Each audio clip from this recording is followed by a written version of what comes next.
Clara Whitmore pressed her father's pocket watch against her chest and screamed, not from grief, not yet, but from the rage of a woman who had just watched three men in black coats nail a foreclosure notice to her father's front door while his body was still warm inside. She ripped that notice down with her bare hands. If you've ever had something taken from you before you even had the chance to fight for it, stay with me. Subscribe, drop your city in the comments, and let's see how far this story travels. The morning Samuel Whitmore died, the summer heat came down on Caldwell Creek, Montana, like God himself had turned away and left the town to cook. Clara had ridden through the night. 40 miles of hard, dark prairie between her and the boarding house in Miles City, where she'd spent the last 14 months trying to convince herself she didn't need to come home. She'd taken work at a dry goods ledger. Nothing glamorous, nothing permanent, just enough arithmetic in her fingers to keep her from thinking about the ranch and the man she'd left running it alone. She'd gotten the telegram at 7:30 in the morning. 3 words: come home, urgent. Her father never sent telegrams. Samuel Whitmore wrote letters, long ones full of his cramped handwriting and his complaints about the summer grass and the creek running low. A telegram from Samuel meant there was no time left for words. She'd known before she saddled up.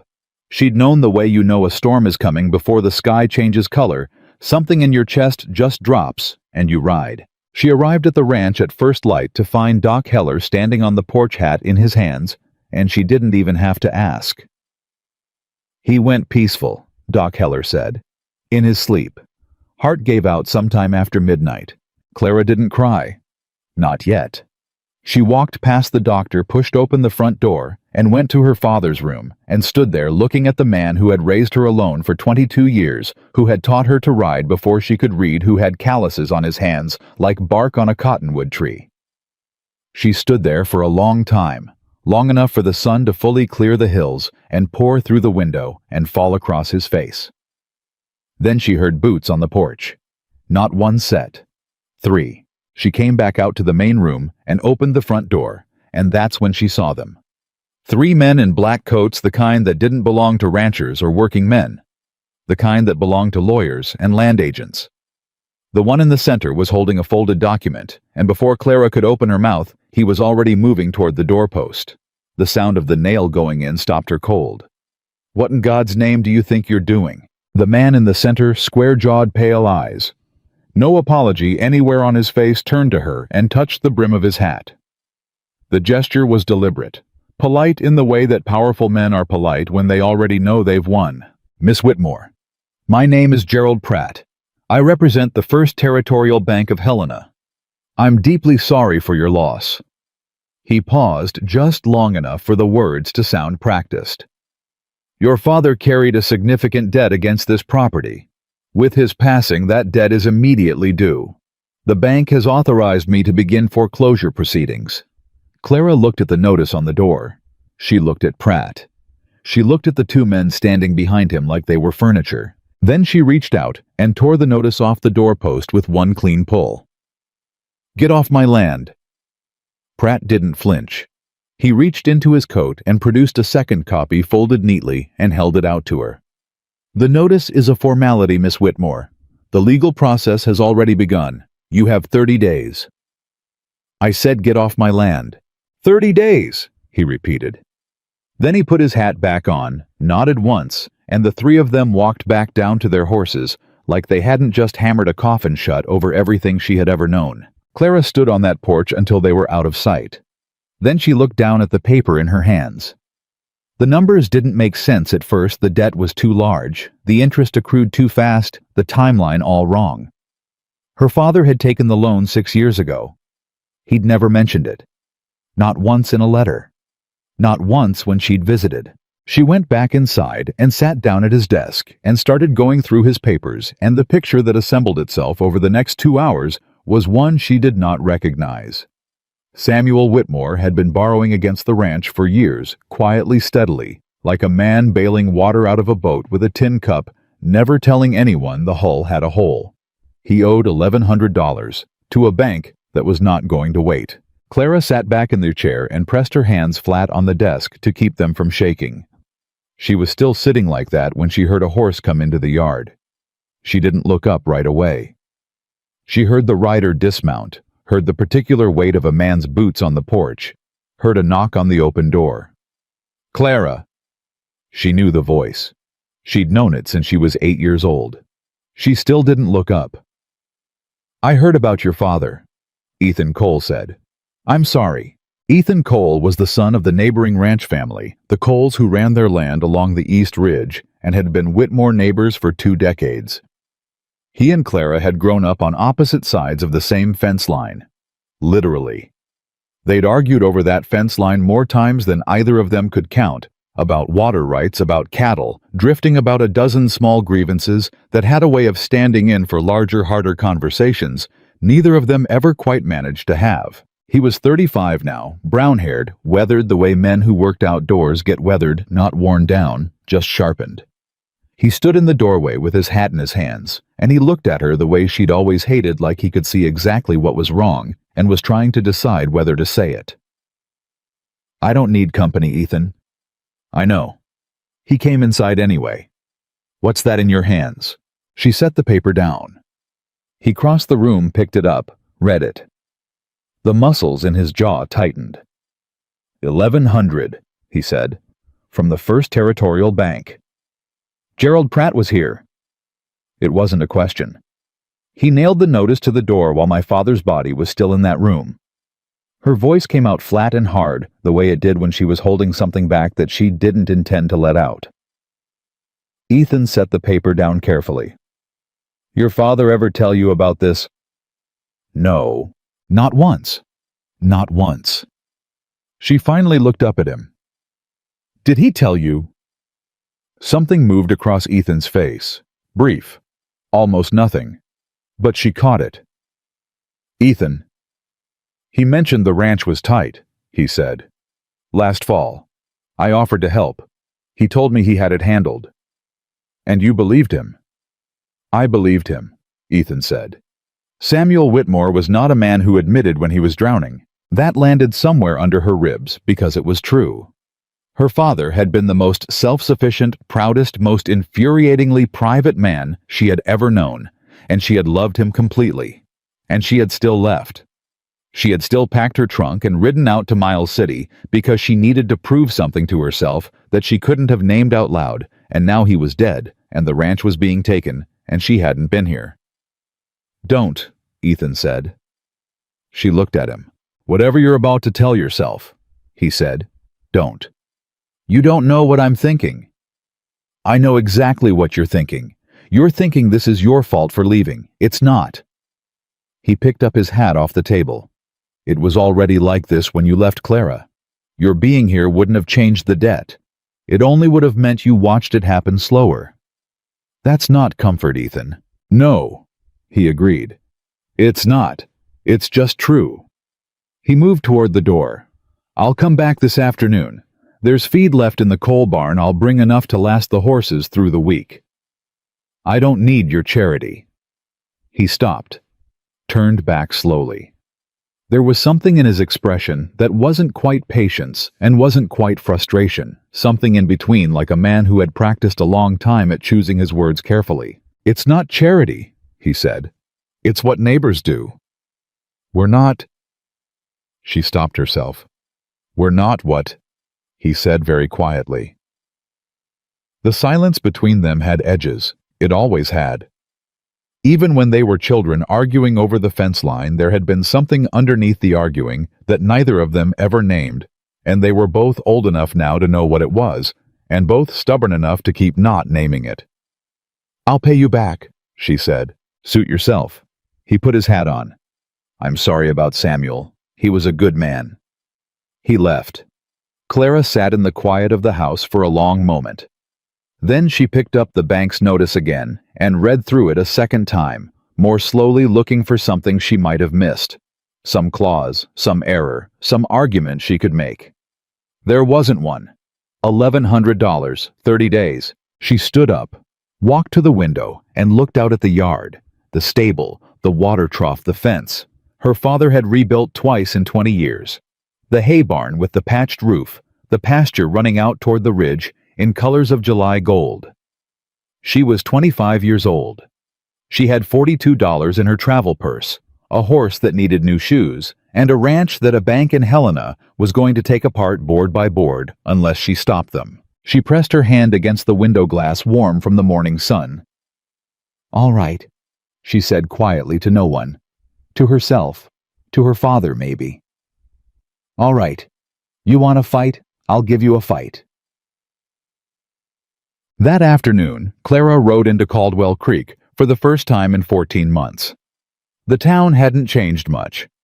A few new storefronts, a second saloon on the far end of Main Street, the same dust hanging in the same air over the same wooden boardwalk.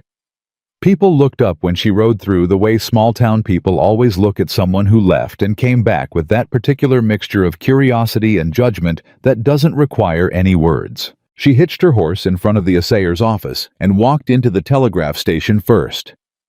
She sent a message to the First Territorial Bank in Helena, requesting a copy of the original loan documents and the full payment schedule. If she was going to fight this, she needed to understand exactly what her father had signed. She was coming back out when she nearly walked straight into Mayor Aldous Carey. He was a wide man, Carey wide in the shoulders, wide in the middle, with a large mustache that he clearly considered distinguished. He'd been mayor of Caldwell Creek for 11 years, and he carried that tenure around with him like a suitcase full of other people's money. "Miss Whitmore," he said with a smile that didn't reach the top half of his face. "Back home. I heard about your father, a sad business." "Thank you, Mayor. Are you planning to stay or just passing through to settle the estate?" The question was careful, deliberate. "I'm planning to stay," Clara said. The smile thinned. "Of course. Though I understand the situation with the bank is complicated. If there's anything the town can do—" "There isn't," she said pleasantly. "But thank you." She walked past him and kept going. The assayer's office held the land records, and Clara spent an hour there with a thin, spectacled man named Hollis, who pulled out the county survey maps with the weary efficiency of someone who has watched a lot of families lose their land and has run out of things to say about it. She was bent over the survey table, tracing the boundary lines of the Whitmore property with her finger, when the door opened behind her, and she heard Hollis straighten up the way clerks do when someone important walks in. "Mr. Pruitt," Hollis said. "Just need a moment with the lady," said a voice she didn't recognize. She turned. He was perhaps 40, with a dark vest and expensive boots, and the particular ease of a man who is accustomed to getting what he wants before he even asks for it. He had a wide, practiced smile and pale blue eyes that were doing a very thorough job of assessing her without appearing to. "Miss Whitmore," he said. "Jackson Pruitt. I own the Pruitt Cattle Company up on the North Range." She knew the name. She hadn't known him personally. He'd come to Caldwell Creek after she'd left. But she'd heard the name in letters, and the Hollis's expression right now was telling her things the letters hadn't. "Mr. Pruitt," she said evenly. "I wanted to offer my condolences personally," he said, stepping closer to the survey table. "Samuel was well. He was a proud man. Stubborn, if you'll forgive me. He refused every offer I ever made him." He glanced down at the map, at the Whitmore property lines. "I've made 4 offers on that land in 3 years, Miss Whitmore. Your father declined every one. He tended to keep what was his." "Yes," Pruitt smiled. "But the situation has changed, hasn't it? I want you to know that my offer stands. Whatever the bank is asking, I'll beat it. You walk away clean, no debt money in your pocket, and you can go back to—" He paused, looked at her with polite curiosity. "Where was it, Miles City?" "Yes," she said. "You can go back to Miles City with enough to start over properly." He spread his hands. "No need to struggle through what's coming." "What's coming?" she repeated. 30 days is not a long time," he said gently, reasonably, in the tone of a man explaining something unpleasant for your own good. "And the Whitmore land in its current condition is going to be very difficult to—" "Mr. Pruitt," she said, "my father is not buried yet, and you're standing in a county office asking me to sell." He held her gaze. "I'm trying to help." "You're trying to buy." She rolled the survey map closed. "The land is not for sale. It was not for sale when my father was alive, and it is not for sale now. You can show yourself out." The smile didn't leave his face. It just changed quality, the way a flame changes when the wind hits it. "Miss Whitmore," he said, "the bank is going to foreclose. You know that, don't you? 30 days isn't enough time. You don't have the money, and you don't know anyone in this county who does." He stepped back, picked up his hat from the counter. "When you've had time to think it through, and you will, I'm not a hard man to find." He left. Clara stood at the survey table with both hands pressed flat against the wood and her jaw tight and her breathing careful. Hollis was studying the far wall with intense interest. "How long has Pruitt been trying to buy land in this county?" she asked. "About 3 years," Hollis said, still addressing the wall. "How many properties has he acquired?" Hollis was quiet for a moment. 7. "How many of those went through foreclosure first?" He turned and looked at her then. His expression was the expression of a man who has answered this question in his own head many times and has never once liked the answer. 5, he said. Clara picked up her hat. "Thank you, Hollis." She walked out into the summer heat and stood on the boardwalk and let the sun hit her full in the face. 7 properties, 5 foreclosures. Gerald Pratt of the First Territorial Bank and Jackson Pruitt of the Pruitt Cattle Company and Mayor Aldous Carey with his careful questions and his thin smile. She didn't know yet exactly how it was connected, but she knew it was. Her father had refused 4 offers. Her father had taken on a bank loan that didn't make arithmetic sense, and now 3 men in black coats had nailed a foreclosure notice to her door before the body was cold. She walked back to her horse, untied the reins, and looked east toward the ridge where the Cole ranch sat in its summer dust. Ethan Cole had known her father's finances were bad. Ethan Cole's land ran directly along the eastern boundary of the Whitmore property. She stood with the reins in her hands and made herself think it clearly, because she was not a woman who flinched from hard thoughts even when they hurt. Then she pushed it aside, not because she trusted him, but because she wasn't going to decide anything today based on suspicion. She was going to decide based on facts, and right now she needed more facts. She mounted up and turned her horse toward home. The summer sun rode high and brutal above Caldwell Creek, and Clara Whitmore rode beneath it with the straight back of a woman who has just declared a war she does not yet know how to win. But she was going to win it. That much she already knew. The morning after her father's burial, Clara was up before sunrise. She hadn't slept. She'd sat at Samuel's desk through most of the night going through every paper she could find. Ledger books, old receipts, land survey copies, letters from the bank going back 4 years. By the time the sky started to lighten, she had 2 things: a headache that started behind her eyes and spread down her neck, and a growing certainty that something about the loan was wrong. Not wrong in the way that mistakes are wrong. Wrong in the way that lies are wrong. The original loan document had arrived by telegraph courier that morning. The bank had responded faster than she'd expected, which told her something in itself. She spread it on the desk and read it 3 times. The interest rate was legal. The repayment schedule was legal. Every line of it was perfectly, carefully, suffocatingly legal. But the date on the first loan installment didn't match the date on the corresponding entry in her father's ledger. It was off by 11 days. 11 days in which, according to the bank's own record, a partial payment had been made. A payment that did not appear anywhere in Samuel Whitmore's careful, meticulous handwriting. Clara set the papers down and pressed her fingers to her mouth. Her father had recorded every cent that passed through this ranch. Every bag of flour, every horseshoe nail, every dollar paid to a seasonal hand. Samuel Whitmore did not lose track of 11 days and a partial loan payment. Someone had altered the record. She was still sitting with that thought when she heard a horse come hard into the yard, not the careful walk of a neighbor paying a morning visit, but a fast, urgent canter that stopped too suddenly. She was at the door before the knock landed. It was young Pete Aldridge, 16 years old, who ran odd jobs for half the ranches in the county. He was breathing hard, and his hat was in his hands, and he had the look of a boy who had been told to deliver a message and wasn't sure he wanted to. "Miss Whitmore," he said, "I got sent to tell you somebody let your cattle out last night. The north fence is down. Your herd scattered up toward the ridge." She stared at him. "All of them." "Most. Mr. Cole's already up there. He started gathering them before sunup.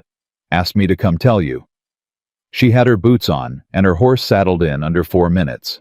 The ride up to the north pasture took 20 minutes at a hard pace, and the whole way she was doing arithmetic in her head. How many head, how much time, whether the cattle would drift toward the coal land or further east toward the Pruitt Range, what it would mean if any of them were lost or claimed before she could get there. She found Ethan at the gap in the fence line. He had 3 of her hands with him, men who had worked the Whitmore Ranch for years, and who had apparently come on their own when they'd seen the cattle loose at dawn. Ethan himself was on horseback working a group of about 30 head back toward the gap, moving with the particular efficiency of a man who has done this so many times it has become instinct. He saw her coming and turned his horse toward her. "How bad?" she called. 60, maybe 70 head got through. We've got 40 back. The rest are scattered north and east." He pulled up beside her. "The fence didn't fall, Clara. It was cut." She looked at the downed section. 3 posts pulled clean wire cut in 2 places with something sharp. This wasn't wind damage or a weak post giving way. This was deliberate. "Last night?" she said.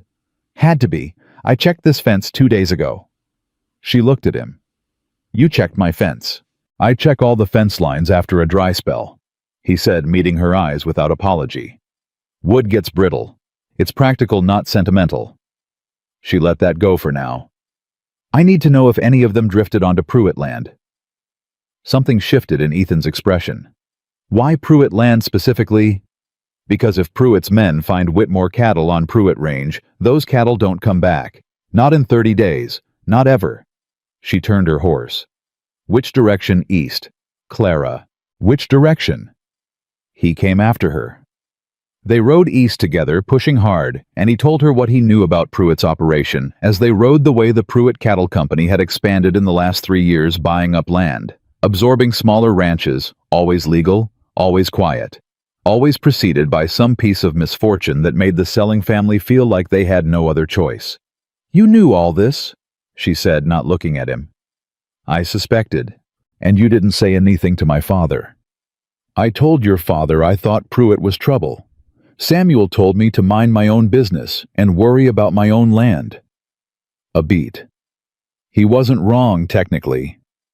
"He was dying and didn't know it," Clara said. "A little less technically would have been appreciated." Ethan was quiet for a moment. "Yeah," he said. "I know." They found 11 head on the eastern edge of the Whitmore Range, dangerously close to the boundary line, but still on the right side of it. Clara counted every one of them twice before she let herself breathe. They spent the better part of the morning getting the cattle back, the 4 ranch hands working in practiced silence while Clara and Ethan rode the perimeter, and Ethan repaired the fence section with wire and posts he'd apparently brought along without being asked. She noticed that. She didn't comment on it. By midday, they had 63 head accounted for. 7 were still missing. They could have gone north. One of the hands said an older man named Roy, who'd worked the Whitmore Ranch for 9 years and had the kind of permanent squint that came from spending a lifetime looking into the sun. "There's a water source up past the tree line. If they were spooked and running, that's where they'd go." "Can you find them?" Clara asked. "Me and Denny can try," Roy said. "Might take till evening." "Go," she said. They went. The other 2 hands went back to the ranch to start repairing the stable gate that had apparently also been damaged overnight, something Clara hadn't even known about until one of them mentioned it while they were loading up to leave. She stood with Ethan in the pasture. The summer heat was full up now, no mercy in it. 2 separate points of damage in one night, she said. The fence and the gate. "Someone wanted you busy," Ethan said. "Wanted you running around putting out fires instead of sitting at that desk going through papers." She looked at him sharply. "How do you know I was going through papers?" "Because you're you," he said simply. Your father dies, a bank shows up the same morning, and you find a discrepancy. And I know there's a discrepancy because your father told me last spring that he was worried about the loan records. He said something was off, and he couldn't prove it. He held her gaze. He asked me to look into it. I was still looking when he died. The ground shifted under her, not physically, but in every other way. He asked you, she said. Yes, my father. Who told you to mind your own business? He changed his mind, Ethan said. By spring he was scared, Clara. Not the kind of scared a man shows on his face, the other kind, the quiet kind. He paused. He was scared for the ranch, and he was scared for you. She turned away from him and walked a few steps and stood with her back to him because she needed a moment where he couldn't see her face. Her father scared. Her father who had faced a drought in '73 that nearly wiped out half the county and had kept working through it with the same blunt determination he applied to everything. That man scared. And he hadn't told her. He'd told Ethan. She turned back. What did you find? Enough to know the discrepancy is real. Not enough to prove it in a court or to a bank officer. He reached into his coat and produced a folded piece of paper. I found a receipt from the Miles City Freight Office for a payment transfer dated the same day as that missing installment. A transfer that wasn't made in your father's name. She took the paper. Read it. The transfer was listed under the name of a holding company, 2 words she didn't recognize in the amount that exactly matched the disputed payment. Someone made a payment in his name, she said slowly, and then what claimed it wasn't made altered the bank's record, or arranged for the bank's record to show something different than what actually happened. If someone at the bank was willing to adjust a number, Pratt, she said. I don't know that for certain. But you think it. He was quiet for a beat. I think there are 3 men in this county with something to gain from the Whitmore land going to foreclosure. Pratt gets his bank fee, Carey gets the political goodwill of a major property transfer, and Pruitt gets the land itself. He took the paper back from her, folded it, held it carefully. I think your father figured out enough of it to be dangerous, and I think he died before he could act on it. Clara looked at him for a long moment. The sun was directly overhead. A hawk moved somewhere above them, slow and patient in wide circles. You've been carrying this since spring, she said.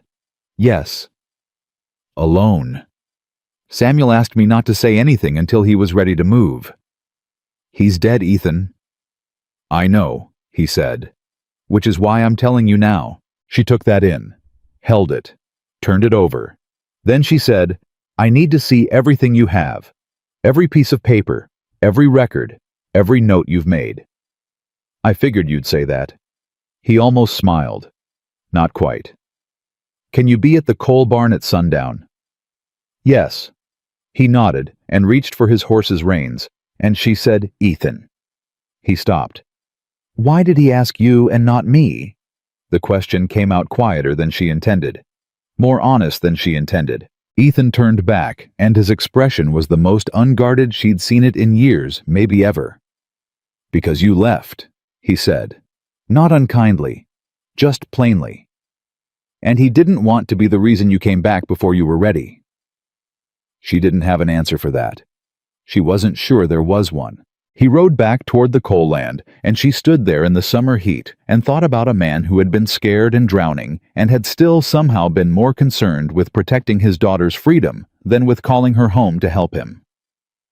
Samuel Whitmore, the most infuriating man who had ever lived.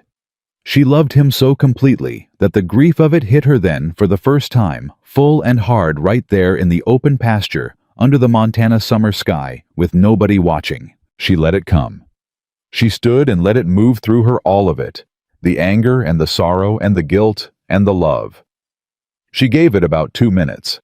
Then she straightened her back, set her jaw, mounted her horse, and rode back to the ranch to make a list of everything she was going to do next. She was her father's daughter. That meant grieving didn't stop the work. It just happened at the same time. The list, by the time she'd written it out at the kitchen table, had 11 items. 4 of them required money she didn't have. 3 required information she hadn't been able to get yet. 2 required people she wasn't sure she could trust. And the last 2 required something that couldn't be listed, the kind of nerve that doesn't show up in writing only in the moment when you need it. She was reading it over when somebody knocked at her door. She opened it to find Margaret Hale, who ran the millinery shop on Main Street and who had been her mother's closest friend before her mother passed. Margaret was 60, sharp-eyed, and had the backbone of a woman who'd built something from nothing and intended to keep it. She was carrying a covered dish. "I'm not here to fuss," Margaret said before Clara could say a word. "I brought food because you haven't eaten, and I know it, and I'm leaving the moment you tell me to. But before I go, I need to tell you something." Clara stepped back and let her in. Margaret set the dish on the table, looked at the papers spread across it, and didn't comment on them. She sat down across from Clara and folded her hands and said, "Aldous Carey came into the shop this morning. He asked me if I thought you'd sell." Clara went very still. "He asked it casually," Margaret said. "The way he asks everything, like it doesn't matter, like it's just conversation. But Aldous Carey never says anything that's just conversation." She met Clara's eyes. "He's working with Pruitt. I don't have proof. But I've watched that man operate for 11 years, and when he starts asking casual questions about a property, that property changes hands inside of 60 days. Every time. 5 times in 3 years," Clara said. "That's what Hollis told me." Margaret nodded slowly. "Your father was the one they couldn't get.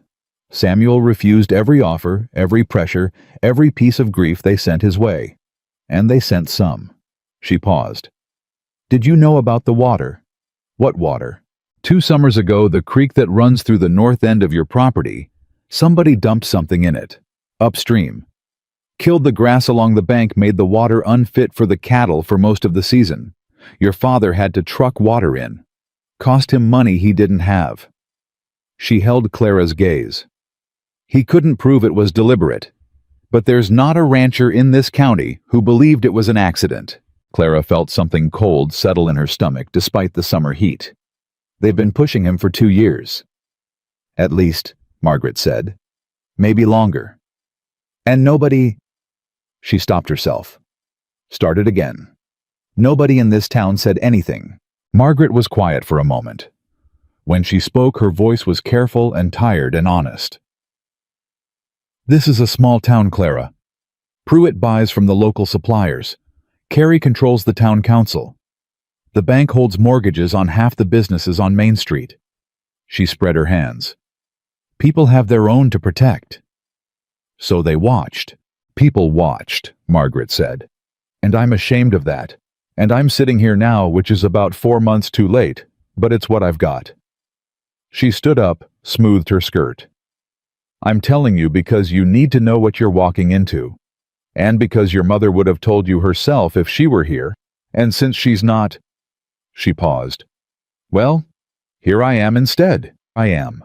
Clara stood up and took the older woman's hand in both of hers. She didn't say anything for a moment because there wasn't anything that covered it. "Thank you," she finally said. "Don't thank me," Margaret said briskly. "When?" She left. Clara stood at the closed door and felt the pieces shifting, rearranging themselves into a shape she hadn't seen clearly before. This wasn't just about a bank loan and a foreclosure. This was about a systematic, patient, organized effort to take land from people who wouldn't sell it willingly. And it had been going on long enough that it had become normal, long enough that people had stopped questioning it and started working around it the way you work around a dangerous patch of road, accepting its existence because the alternative is a fight you're not sure you can win. She looked at her list, added 3 more items. Then she put on her hat and rode into town for the second time in 2 days. The First Territorial Bank's local office in Caldwell Creek was a narrow building on the south end of Main Street, run by a man named Tilson, who was not Gerald Pratt. Pratt worked out of Helena, but who answered to him in every practical sense. Tilson was a small, careful man with ink-stained fingers, and the perpetually apologetic expression of someone who delivers bad news for a living and has made his peace with it. Clara walked in, sat down across from his desk without being invited, and put the freight office receipt on the desk between them. Tilson looked at it. His expression didn't change. That told her something. "I'd like to discuss the payment record on the Whitmore loan," she said pleasantly.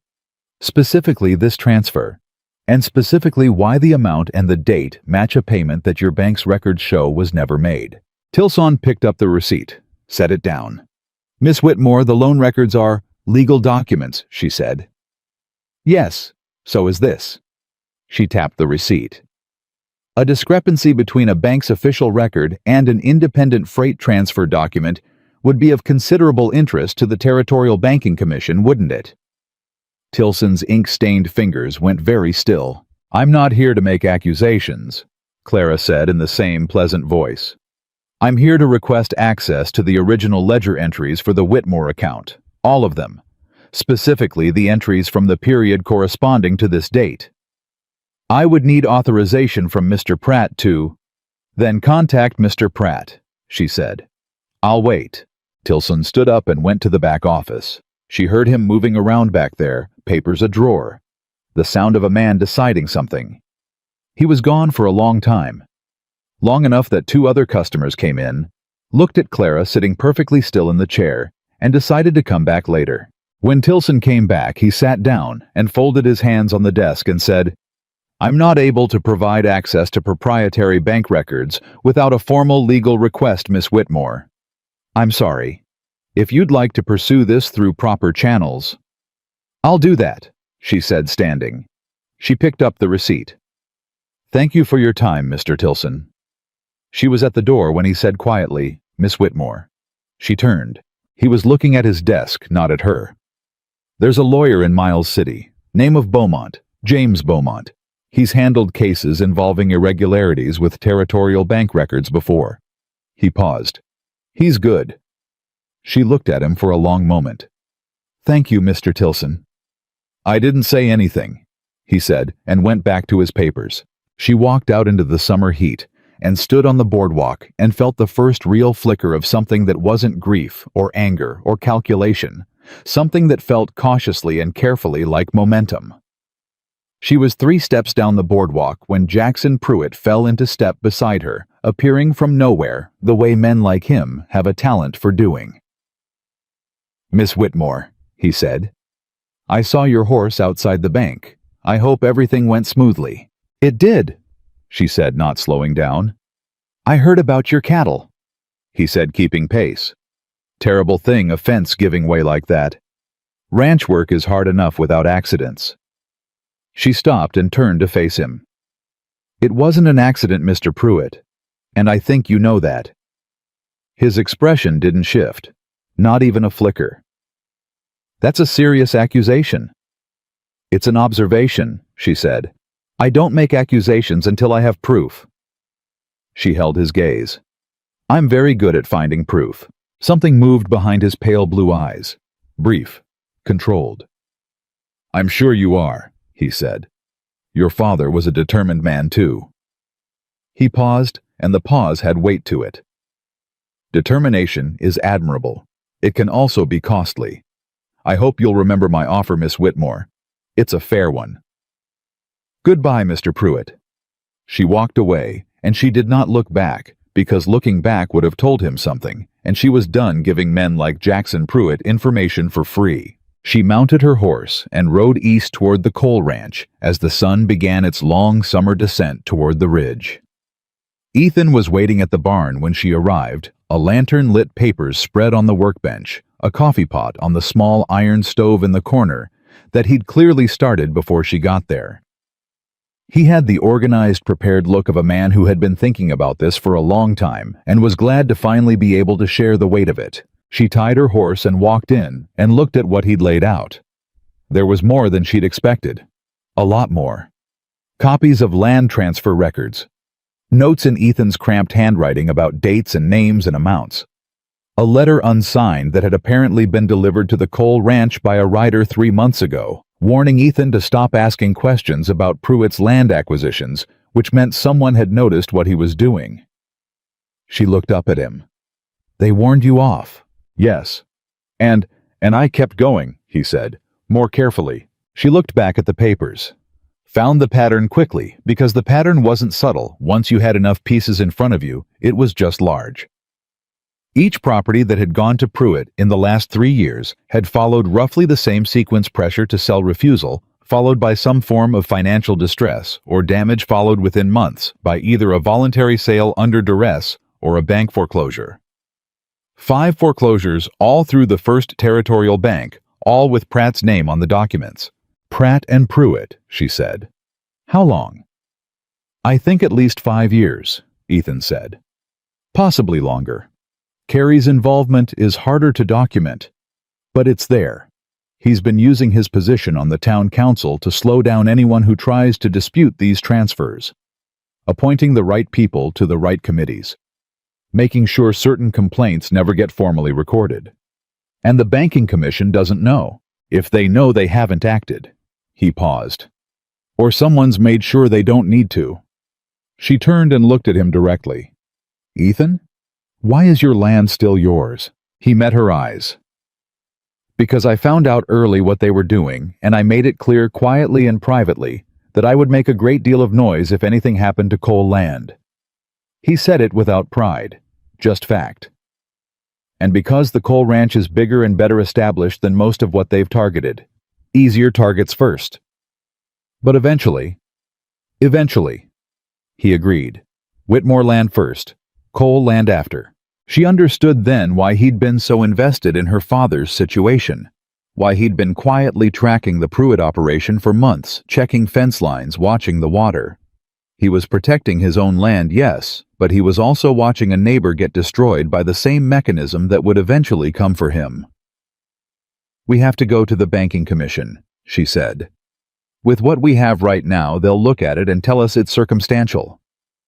Then we need Beaumont. Ethan's eyebrows went up. You've already talked to someone. Someone talked to me, she said. I didn't ask for it, which means not everyone in that bank building is entirely comfortable with what's happening. He considered that. Beaumont's good, he said. But he's expensive. I know. She picked up one of the documents and looked at it. Here's what I have: a freight receipt that proves a payment was made that the bank claims wasn't made. That's fraud. If Beaumont can argue fraud, the foreclosure process stops while it's investigated. 30 days, Ethan said. Beaumont's in Miles City. I can ride there and back in 3 days if I push. You're going alone. You can't leave your ranch. Clara, you have your own land to protect, she said firmly. I have the paper, I have the name, and I have... She paused. I have enough anger to get to Miles City and back without stopping. That counts for something. He looked at her for a long moment with that look, the one she'd always hated and always found despite herself steadying. Like whatever he saw when he looked at her was something he considered worth looking at. Take Roy with you, he said finally. He's steady, and he keeps his mouth shut. All right? And take this. He picked up the unsigned warning letter and held it out to her. Beaumont should know they've already tried to suppress this. It establishes a pattern. She took it from him.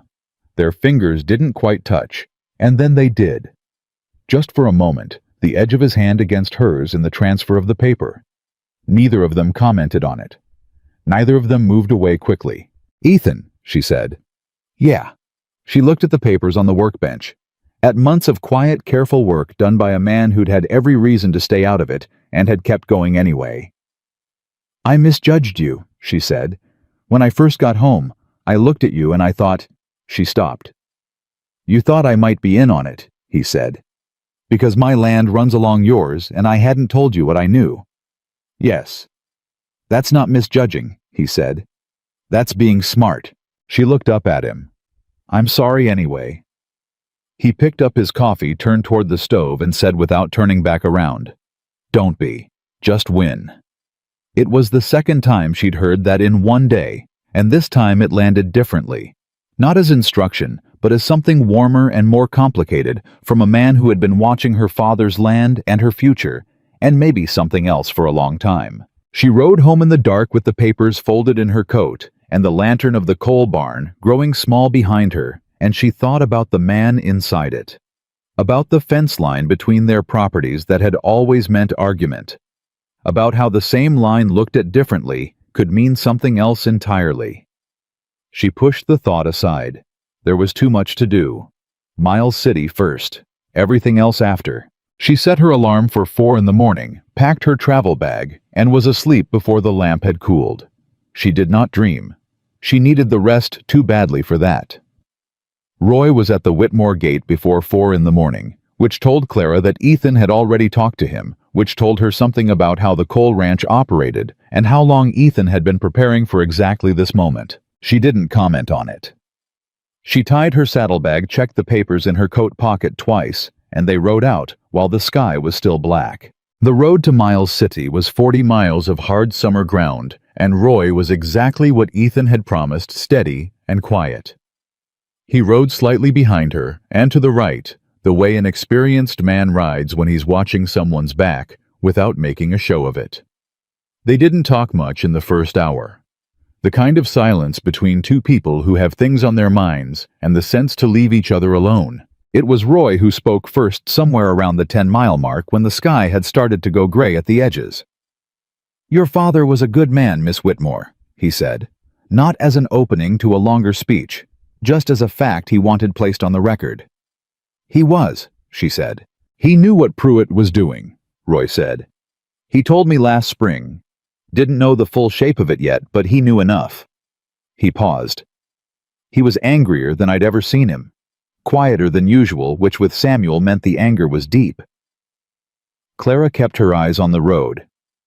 "Did he say what he planned to do?" "He said he was going to fight it. Said he wasn't going to let them take what his father built." Roy rode a moment in silence. "He also said, and you can take this for what it's worth, miss, he said he was sorry for being too proud to ask you to come home." She didn't say anything for a while. "Thank you, Roy," she finally said. "Yes, ma'am." They made Miles City by mid-afternoon and found Beaumont's office on the second floor of a building near the courthouse. A small sign, a narrow staircase, a door that opened into a room crammed with more paper than Clara had seen outside a bank. James Beaumont himself was about 50, with a battered desk and the watchful, deliberate manner of a man who has spent decades listening very carefully to what people don't quite say. He listened to Clara for 40 minutes, without interrupting her once. She laid it out clearly in sequence: the loan, the missing payment, the freight receipt, the unsigned warning letter, the pattern of acquisitions, the connection to Pratt and Carey. She put every piece of paper on his desk in the order she'd arranged them on the ride over, and walked him through each one. When she was done, Beaumont picked up the freight receipt and looked at it for a long time. "How did you get this?" he asked. "Ethan Cole had it. He's been investigating Pruitt's land acquisitions for months." Cole. Beaumont set the receipt down. "I know that name. Good man. Careful." He picked up the warning letter next read. It set it down. Someone sent him this. Someone who apparently noticed what he was doing and wanted it stopped.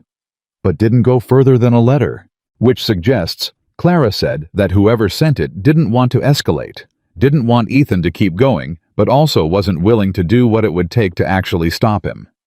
Beaumont looked at her for the first time since she'd started talking with something other than professional attention, something that was closer to respect. "That's a careful piece of reasoning, Miss Whitmore." "I've had 40 miles to think," she said. He almost smiled.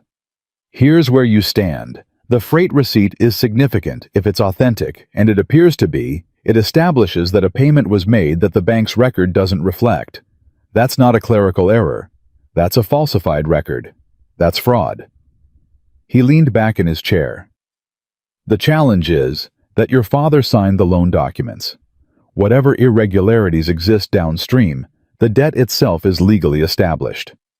To stop the foreclosure, we need to petition the territorial court for an emergency stay, arguing fraud in the maintenance of the loan record, and we need to do it fast enough that the bank can't complete the process in the time remaining." "How fast?" "I'd need 3 days to prepare the petition properly." "I have 23 days left." "That's enough time," Beaumont said. "If nothing goes wrong." She looked at him steadily. "Things have a tendency to go wrong in Caldwell Creek. Then we file in the territorial court in Helena, he said. Not the local court. Out of Carrie's reach. He picked up a pen. I'll need your authorization and a retainer. My fee for this kind of work is $40. She had $42 in her purse. She put $40 on his desk without hesitating. Beaumont picked up the money, put it in a drawer, and said, "Get some rest tonight.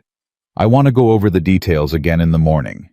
Every conversation you had with Pratt and Pruitt, I want the exact words as close as you can remember them." "I remember them exactly," she said. He looked up. "Good," he said. "Come back at 7. She and Roy stayed at a boarding house on the edge of town. Clara ate her first real meal in 2 days, went to her room, sat on the edge of the bed, and allowed herself exactly 10 minutes to feel the full weight of what she was doing. The money gone, the road behind her, the ranch she'd left in the care of 2 remaining hands, and 23 days between her and losing everything her father had built. She used all 10 minutes. Then she lay down and slept. The morning meeting with Beaumont ran 2 hours, and by the end of it, she had given him everything she had, and he had given her something she hadn't expected, a name. "There's a man named Corbin," Beaumont said near the end. "Edmund Corbin. He worked as a records clerk at the First Territorial Bank in Helena for 6 years. He was dismissed 8 months ago officially for incompetence, but the timing coincides with an internal audit that apparently found some questions about loan documentation on several accounts." He looked at her steadily. "I believe he was dismissed because he knew too much and had started keeping his own records as insurance. I believe he's been trying to find someone willing to use what he has." Clara stared at him. "How do you know this?" "Because he contacted my office 4 months ago," Beaumont said. "I wasn't able to take his case at the time. I referred him to a colleague in Helena." He paused. "That colleague declined to take it 3 weeks later. Corbin has been quiet since." "He's scared," Clara said. "Almost certainly." "Can you find him?" "I can try." Beaumont folded his hands. "If Corbin has internal bank records showing systematic falsification of loan documents across multiple accounts, not just your father's, that changes the scope of this entirely. That's not one family's fraud case. That's a conspiracy charge against a territorial banking institution and potentially a public official." The room was very quiet. "That's what they've been afraid of," Clara said slowly. "That's why the warning letter. That's why the fence and the gate get me running so I don't have time to sit and think. They know this can unravel." She looked at Beaumont. "They're not just trying to take the ranch. They're trying to contain the story before it gets big enough that they can't." "Yes," Beaumont said simply. "Which means you need to understand if this goes where it could go, the people involved will become significantly more aggressive. Not just a downed fence and scattered cattle." "I understand that. Do you—" He leaned forward slightly. "Miss Whitmore, I want to be clear with you. I've handled cases like this before, not always successfully. The people you're describing, Pratt Pruitt, a complicit local official, they have resources and they have reach. If they realize you've engaged legal counsel and are pursuing this in the territorial court, they will act." "They're already acting," Clara said. "They just haven't realized I'm not my father." He held her gaze for a moment. Then he nodded once. "Find me a way to reach Cole from Caldwell Creek. If anything changes on the ground while I'm preparing the petition, I need to know immediately." She gave him Roy's name and the Cole Ranch address. They shook hands. She walked out into the Miles City summer with something that was not quite hope, but was the closest relative of it, the feeling of a mechanism beginning to move. She and Roy rode for home. They were 12 miles out of Caldwell Creek on the long, flat stretch before the creek crossing when Roy said quietly, "Rider behind us, 2 miles back. Been there since we left the ridge." Clara didn't turn around. One that I can see. Staying back. Consistent distance. Not closing, not falling behind." She kept her pace. "If he's following, he'll close when we're close to town. Less chance we'd make a scene on Main Street." "That's what I figured," Roy said. They rode another mile. Then Clara said, When we hit the creek crossing, you go left toward the tree line. I'll cross straight. If he has to choose, he'll follow me. I'm the one carrying the papers." "Miss Whitmore." "Roy." "Yes, ma'am," he said in the tone of a man who disagrees but has enough experience to know when an argument is over. At the creek crossing, she went straight across without slowing, and Roy peeled left, and she heard the distant change in the following horse's pace. Faster now, the pretense of casual travel abandoned. She kept her own horse at the same speed, didn't run, didn't panic, and watched the road ahead with the particular calm of someone who is scared and has decided that being scared is not relevant information right now. The rider came up beside her, fast pulling even before she reached the far bank. He was younger than she'd expected, maybe 25, with a hard face and clothes that were trying to look like a working man's and not quite succeeding. "Miss Whitmore," he said, breathless, "I need you to stop." "I don't believe I do," she said, maintaining her pace. "Mr. Pruitt would like a word. Mr. Pruitt can write me a letter." "Ma'am, this doesn't need to be—" "Get out of my way." She turned and looked at him full on, and whatever he saw in her face made him pull his horse back 2 feet. "I'm within sight of my own county. I'm on a public road, and if you don't remove yourself from my path in the next 3 seconds, I'm going to make sure that the man I just spent 2 hours with in Miles City includes your face in his documentation." He stared at her. She kept riding. He didn't follow. Roy materialized from the tree line 40 seconds later, falling back into place beside her, and said absolutely nothing, which was one of the things she had come to appreciate most about Roy. "He'll report back," she said. "Yes, ma'am." "Then Pruitt knows I was in Miles City. He'll guess why." "Probably," Roy said. "Good," she said, which surprised him enough that he glanced over. "Let him know I'm not stopping. Let him show his hand." They rode into Caldwell Creek with the late afternoon sun at their backs, and the town felt different. She felt it immediately, the way the air changes before weather comes in. 2 men she didn't recognize were sitting in front of the saloon, and one of them looked at her in a way that was less observation and more inventory. A horse she didn't know was tied outside the bank. Mayor Carey was on the boardwalk outside the town hall, talking to a man in a dark suit, and when Clara rode past, Carey stopped mid-sentence. She kept her eyes forward. She went straight to the ranch, checked on the hands, ate quickly, and was at the coal barn by 7 o'clock. Ethan was there, and he was not alone. Beside him stood a thin man of about 45, with ink-stained fingers, and the eyes of someone who has been frightened for a long time, and has finally made a decision about it. "This is Edmund Corbin," Ethan said. Clara stopped. "He came to me yesterday," Ethan said. "He'd been in Miles City trying to reach Beaumont. Beaumont's office told him Beaumont had a new client in the Whitmore case. He came here." He held her gaze. "I think you need to hear what he has." Corbin looked at her with the wariness of a man who has been burned before and isn't sure he can afford to be burned again. "Miss Whitmore," he said, "I worked at the First Territorial Bank in Helena for 6 years. I was the records clerk for the Western Territorial Accounts, and I need you to understand what I'm about to tell you because once I say it, there's no taking it back." "Say it," Clara said. He reached into the bag at his feet and pulled out a ledger. Not a copy. An original bank ledger, the spine cracked from handling the cover marked with the First Territorial Bank's official stamp. "I took this when they dismissed me," he said. "I knew what they were going to do, destroy the original records and replace them with corrected versions. I'd already watched them do it twice on other accounts." He set the ledger on the workbench. "This is the original Whitmore account ledger. Every entry from the first loan installment to present, including the payment that was later removed from the official record." Clara looked at the ledger. Then she looked at Ethan. "The payment is there," Corbin said. "Your father made it. It's recorded in my hand on the date it was made." The altered ledger that Pratt presented for foreclosure proceedings removed that entry entirely. He opened to a marked page. 11 days. 1 payment. $400. It's right there. $400. Of an $1,100 debt. More than a third of the total. "My father almost had it paid," Clara said very quietly.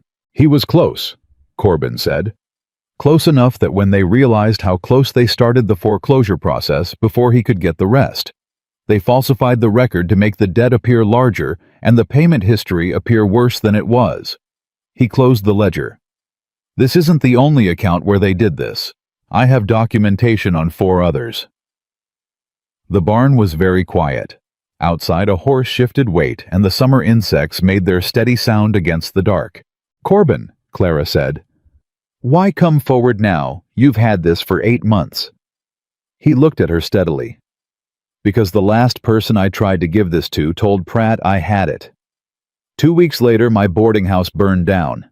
I lost everything except what I was carrying on my person." He paused. "I've been careful since. I needed someone who had enough to fight back, someone who couldn't be bought out or scared off." He glanced at Ethan briefly, then back to her. "Cole told me about you." She looked at Ethan. "I told him you tore the foreclosure notice off your own door the morning of your father's funeral," Ethan said without apology. "I told him you rode to Miles City alone with $2 left to your name, and I told him you weren't going to stop." She held his gaze for a moment. Then, she looked at Corbin. "Can you ride to Helena?" "Yes. I need you to take this ledger to Beaumont James Beaumont, attorney in Miles City. He's preparing a petition for the territorial court. With this, he's not filing for a stay on foreclosure grounds." She paused. "He's filing fraud charges against the First Territorial Bank of Helena, against Gerald Pratt specifically, and we're naming Pruitt as a co-conspirator." Corbin's face went through several things in a short time. Fear, resolution, something that might have been relief. "When?" "Tomorrow morning," she said. "Can you be ready?" "Yes." "Roy goes with you," Ethan said. "And 2 of my men." She looked at him. "Your men." "My problem too," he said simply. Clara looked at Corbin. "Don't stop in Caldwell Creek on the way out. Don't talk to anyone. Go around the town entirely, take the North Road." "Understood," Corbin said. "And Corbin." She met his eyes. "Keep that ledger on your body, not in a bag, on your body. Every mile." He nodded. He picked up the ledger and tucked it inside his coat against his chest, and she watched him do it and thought about her father, who had carried this same weight, without telling anyone until it was almost too late. After Corbin had gone to the hayloft to sleep, Clara and Ethan stood at the workbench in the quiet, and she looked at the documents still spread there and tried to find the flaw. The thing she'd missed, the piece that would unravel. "Pratt will find out we have a lawyer," she said. "If Pruitt's man saw me in Miles City, Pratt likely already knows. He'll move to accelerate the foreclosure process." "Can he do that legally?" "I don't know. Maybe not. But he can file additional documentation, raise procedural obstacles, make Beaumont spend time he doesn't have on secondary issues." She traced a finger over the land survey map that Ethan still had open on the bench. "We need to be ready for something to happen to the ranch while Corbin is on the road. If they can't stop him legally, they'll try to create a new crisis to pull me away from what I'm doing. I'll post 2 men on your fence line tonight," Ethan said, "and I'll be close." "You have your own ranch to run, Ethan." "I can run it from your fence line." She looked at him. He was looking at the map, not at her. His jaw set in that way he had when he'd made a decision and considered it settled. "Why are you doing this?" she asked. Not accusatory. Genuinely. He was quiet for a moment. "Because it's right," he said. Then after a pause, "and because—" He stopped, set his jaw, started again. "Because I watched your father fight this alone for 2 years, and I couldn't make him accept help, and I am not going to watch you do the same thing." It was not what she'd expected him to say. It was more honest than the things they usually said to each other, which ran more to argument and practicality, and things left deliberately unnamed. She looked back at this map. "All right," she said. 2 men on the fence. And Ethan. "Yeah. If something happens tonight, if they move against the ranch or try to intercept Corbin, you send for me immediately. Don't make decisions without me." He turned and looked at her, and for just a moment, his expression was entirely unguarded, something warm and complicated and completely undefended. "I'm not in the habit of making decisions without you," he said. "Even when you're 40 miles away." She didn't know what to do with that, so she put her hat on and picked up her coat and said, "Good night, Ethan." "Good night, Clara." She rode home with the stars overhead and the sound of the summer insects and the feeling of something enormous turning a mechanism set in motion that could not now be stopped, that was either going to save everything or cost her the last of what she had. She was 300 yards from the ranch when she saw the light. Not lamplight, not the warm, steady glow from a window. Fire. The hay barn. She put her horse into a dead run and was screaming for the hands before she'd even cleared the gate, and by the time she got there, both men were already out with buckets, and the fire was 6 feet high along the south wall, and climbing. And there was nothing in that barn but 3 months of winter feed, and her father's old saddle, and the spare fence posts. And if she lost the feed, she had no way to run the cattle through September, which meant she'd have to sell the herd at summer prices, which meant she'd lose the one asset that could actually help her fight the foreclosure. She didn't think about any of that. She grabbed a bucket and ran. They fought it for 40 minutes. The wall was lost, the whole south side of the barn gone, but the interior was mostly intact. The feed was smoke damaged and smelled like char, but it was there. The roof held.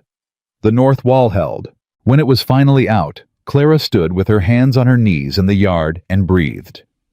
Her coat was wet. Her hands were black, and the smoke was still rolling off the ruined wall in the hot summer air. One of the hands young Denny said low and quiet, "Miss Whitmore, there's something you ought to see." He walked her around to the back of the barn, away from the burned wall to where the ground was softer. There in the dirt were boot prints, 2 sets coming from the east, stopping at the back wall, going back the same way. From the east, from the direction of the Pruitt Range. Clara crouched down and looked at the prints, looked at the direction they'd come from, stood up. They had made their move.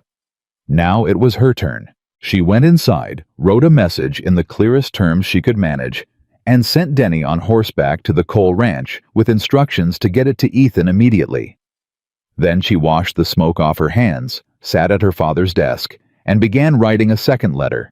Detailed precise naming names and dates, addressed to the Territorial Commissioner of Banking in Helena. Not a petition, not a legal filing. A letter. Personal. Direct. The kind that doesn't get lost in procedure. She sealed it before dawn and addressed it in her firmest handwriting and thought about her father, who had been scared and proud and had waited too long. She was not going to wait. She was not going to be scared into silence or burned into retreat or ridden off a public road by men in working clothes with expensive boots. 11 days. 1 payment. $400. Her father had nearly done it. He'd been close enough that they'd had to cheat to stop him. That was the thing about the Whitmore land, she thought. It had never been as weak as they wanted everyone to believe. It had only been alone. It wasn't alone anymore. Ethan arrived at the Whitmore Ranch before sunrise, while the smoke from the burned barn wall was still drifting in the summer dark. He didn't knock. He came through the gate, saw the damage, walked the perimeter, once looked at the boot prints behind the barn, and came inside, where Clara was still at the desk, still writing. He set a hand on the back of her chair. Didn't say anything for a moment. Just looked at what she'd written. "The commissioner's letter," he said. "Yes. That goes out this morning. First rider I can get it to." He was quiet. Then, "They burned your feed barn the same night we met with Corbin. Someone was watching the Cole Ranch." "I know." "Which means they know about Corbin. Maybe. Or they moved against the barn because they found out I'd been to Miles City and they wanted to create damage before Beaumont could file." She set her pen down. "Either way, we don't slow down. We speed up." Ethan pulled out a chair and sat across from her. He looked tired, the kind of tired that comes from not sleeping, because you've been thinking too hard, which she recognized because she wore the same face. "Beaumont needs to know about the fire. It's additional evidence of intimidation. I'll send word with Denny when he goes back to Miles City. And Corbin. Roy left with him 2 hours ago. They're taking the north road around town. She looked at him steadily. Ethan, if Pratt moves to accelerate the foreclosure before Beaumont files the fraud petition, how quickly can he do it? Legally, he'd need to give you formal notice of acceleration, which buys another 5 days minimum. He paused. But Pratt has not always stayed strictly within the law. He's stayed close enough to it that no one's been able to catch him outside it. Until now, Clara said. Until now, Ethan agreed.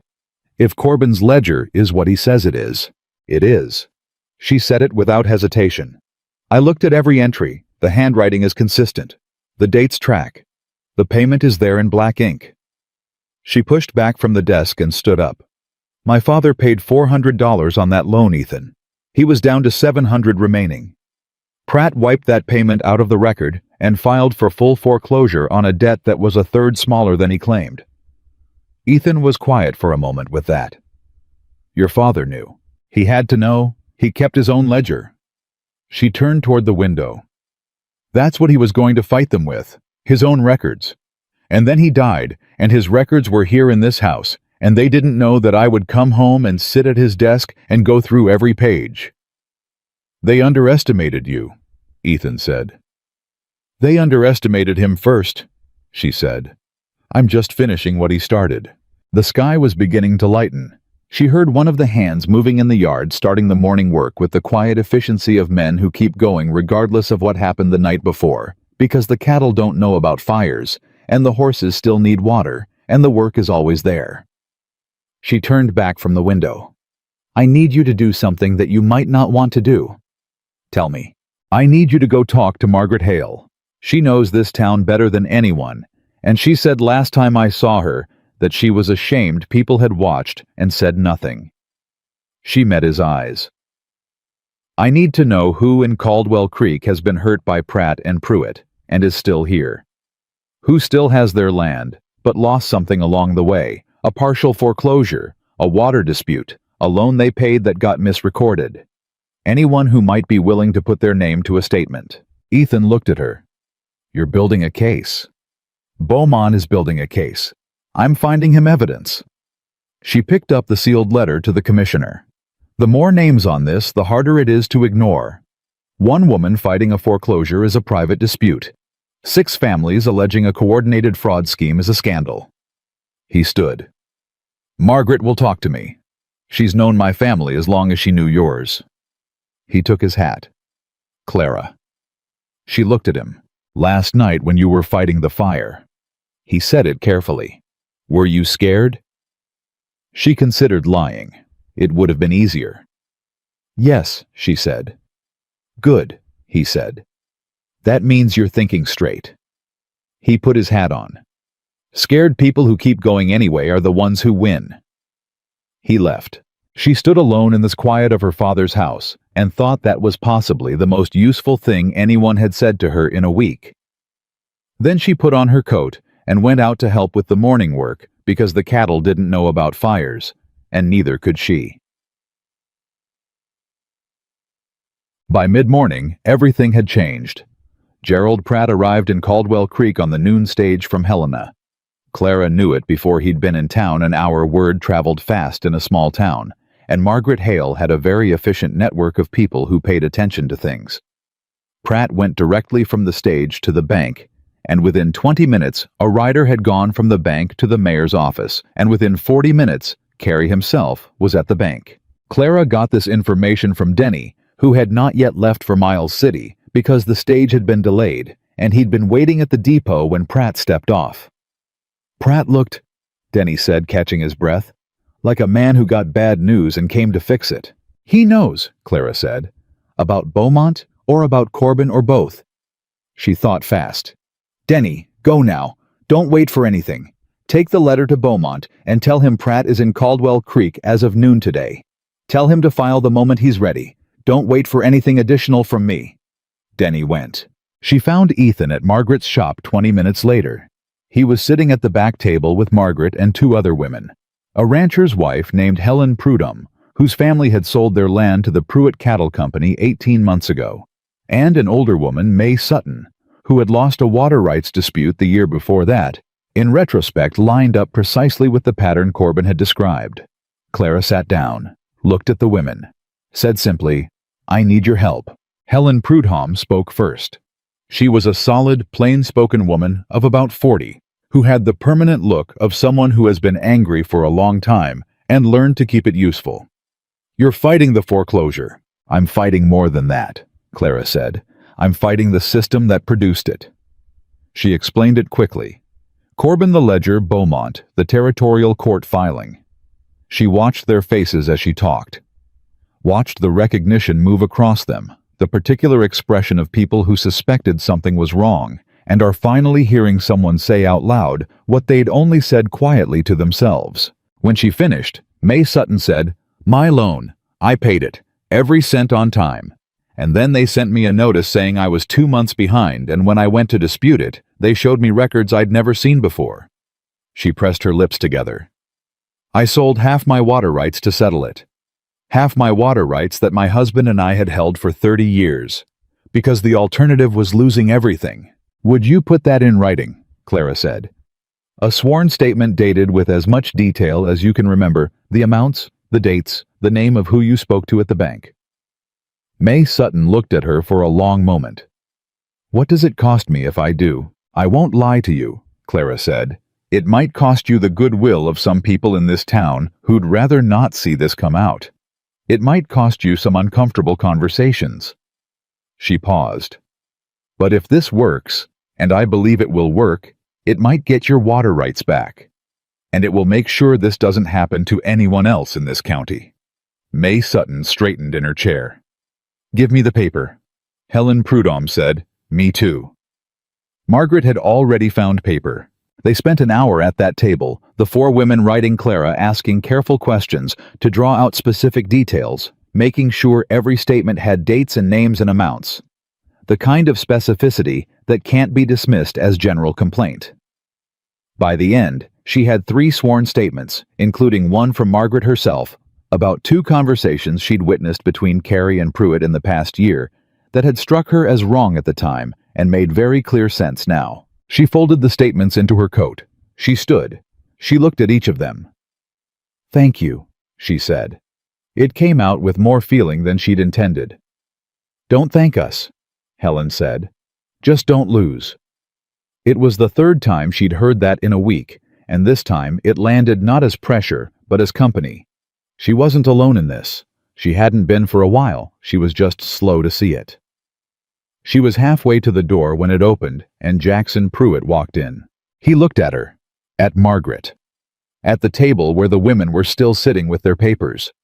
His pale blue eyes moved across the room and assembled what he saw with efficient, practiced calm. "Miss Whitmore," he said. "I heard you were in town. I've been looking for you." "I'm not hard to find," she said, staying where she was. "Pratt is at the bank," Pruitt said conversationally, as if this were news she didn't have. "He's come to discuss the foreclosure timeline. Given some recent legal maneuvering, the bank has decided to accelerate the process. You'll receive formal notice this afternoon." She felt the room shift, heard Margaret go very still behind her. The acceleration was faster than she'd expected. Pratt had moved the moment he'd arrived, which meant he'd come to Caldwell Creek specifically for this. Which meant he'd known before he got on the stage that Beaumont had been contacted. Someone had told him. She held Pruitt's gaze and kept her voice level. "Acceleration of a foreclosure, while a fraud petition is before the territorial court, is illegal, Mr. Pruitt. Mr. Pratt knows that." "There's no petition before any court," Pruitt said, "as of this morning." The ground moved again. "Your lawyer," Pruitt said carefully. "Mr. Beaumont. He has apparently decided not to proceed with the filing. I understand there were questions about the authenticity of certain documents he was presented with." He spread his hands in a gesture of polite regret. "I'm sorry, Miss Whitmore. The ranch will go to auction within 10 days. She didn't let anything show. She held it in all of it. The cold shock, the surge of panic, the instant calculation of what this meant, and she kept her face exactly where it was and said, 'Where did you hear that?' 'Small world,' Pruitt said. 'Legal community talks.' 'It does,' she said. 'Including about which lawyers are willing to be pressured and which ones aren't.' She took one step toward him. "Beaumont has the original bank ledger, Mr. Pruitt, not a copy. The original in the hand of the bank's own records clerk, showing my father's payment in full detail. If Beaumont has withdrawn, which I don't believe the ledger still exists." Another step. "And I have 3 sworn statements in my coat right now from other families in this county with identical complaints against the First Territorial Bank. That's not a foreclosure dispute anymore. That's a pattern of organized fraud. No amount of pressure on one lawyer changes that." Pruitt's expression, finally for the first time since she'd met him, showed something real beneath the polished surface. It wasn't fear exactly, it was the calculation of a man revising his estimates. 10 days, he said, quieter now. "Then you'd better hope your friends work fast," she said. "Because I work faster." She walked past him and out the door. She was on her horse and 3 blocks from the millinery shop before she let herself feel the full impact of what he'd said. Beaumont. She needed to know if it was true. She needed to know right now. She didn't have a way to reach Beaumont directly without sending another rider to Miles City, which would take hours she might not have. She rode to the telegraph station and wrote out a message to Beaumont's office address, short and plain. "Confirm status of filing. Urgent. Whitmore." Then she went to find Ethan. She found him coming back from the east end of town, and she told him everything in about 90 seconds. Pratt's arrival, the acceleration. Pruitt's claim about Beaumont, the statements she'd collected. Ethan listened without interrupting. When she finished, he said, "Beaumont didn't withdraw." "How do you know?" "Because Roy sent word this morning from the road. They'd stopped in Powder River to rest the horses, and Roy found a telegraph station. He said Corbin was safe and moving, and Beaumont had been notified they were coming." He met her eyes. If Beaumont had withdrawn, Roy would have said. She breathed. So Pruitt was lying, or working with incomplete information. Someone told him Beaumont was a problem, and he came down here hoping to bluff you into backing off. He paused. "The question is, who told him about Beaumont?" "Someone who knew I'd been to Miles City," she said. "That rider who followed you on the road," Ethan said. "He reported back that I'd been to Miles City. Pruitt or Pratt made the assumption I'd seen a lawyer. That's not necessarily—" She stopped. "No. Someone specific told them Beaumont's name. Not just that I'd been to Miles City. His name. Which means someone knew before I came home." She thought about Tilson, the bank clerk, who had given her Beaumont's name. The man who'd looked at the far wall and said I didn't say anything. "Tilson," she said. Ethan was quiet for a moment. Or Tilson told someone he trusted who told someone else. "It doesn't matter now," she said. "What matters is the ledger gets to Helena and the filing goes through before Pratt can legally accelerate." She looked at him. "What do you know about the territorial court process? How fast can Pratt move even with the filing in place?" "He can't foreclose while the fraud petition is active," Ethan said. "That's clear law. But he can file procedural objections that slow Beaumont down, claim the ledger's provenance is in question, challenge Corbin's credibility, argue the petition lacks standing." He paused. "It buys them time, not indefinitely, but time." "Then we need the commissioner's letter to arrive at the same time as Beaumont's filing," Clara said. "A private petition from a lawyer is one thing. A letter from multiple affected landowners to the Territorial Banking Commissioner with sworn statements alleging a systemic fraud pattern that opens a regulatory investigation. Pratt can't obstruct a regulatory investigation the way he can obstruct a single legal filing." Ethan looked at her for a moment. "When did you figure all this out?" "About 10 minutes ago," she said honestly. "I'm making it up as I go." Something that was fully and completely a smile crossed his face. Brief, real nothing performed about it. "Your father used to say that," he said. "Not about legal strategy, about ranching. He said the best cattlemen don't plan, they respond." She felt the grief of that move through her quick and clean, the way it was starting to do now. Not the devastating wave of the first days, but something that passed through and left her more, not less grounded. My commissioner's letter went with Denny, she said. He's taking it to Beaumont. Beaumont can forward it with the petition or send it separately. Either way, it reaches Helena. She paused. I need to draft a second letter, a public one. Public, Ethan said. Addressed to the town of Caldwell Creek, she said. Everything, the fraud, the pattern, the names, posted in public in front of the land office and the bank and the town hall. She met his eyes. If Pratt and Pruitt want to contain this, let's make it impossible to contain. Ethan was quiet for a long moment. That's not a legal move, he said. That's a political one. Yes. It will make them angry. Good. Potentially dangerous angry, he said. Clara, the fire was a warning. If you publicly name them, then the whole town knows, she said. And it becomes much harder to make something look like an accident when half of Caldwell Creek is watching. She held his gaze. I'm done being careful about making them angry, Ethan. I'm done managing their feelings while they take everything. She paused. Are you with me or not?